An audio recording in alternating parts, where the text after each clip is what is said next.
هذه جهنم التي يكذب بها المجرمون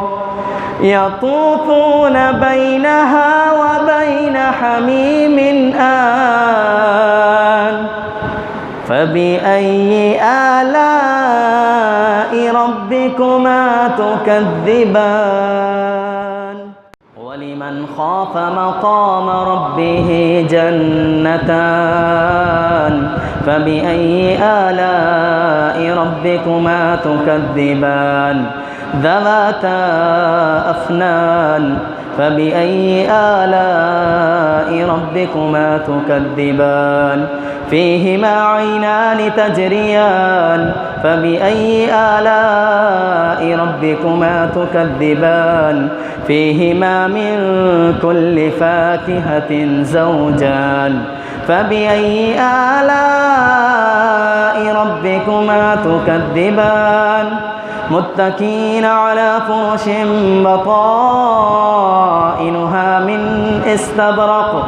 وجنى الجنتين دان فبأي آلاء ربكما تكذبان فيهن قاصرات الطرف لم يطمسهن إنس قبلهم ولا جان فبأي آلاء ربكما تكذبان كأنهن الياقوت والمرجان فبأي آلاء ربكما تكذبان هل جزاء الإحسان إلا الإحسان فبأي آلاء ربكما تكذبان ومن دونهما جنتان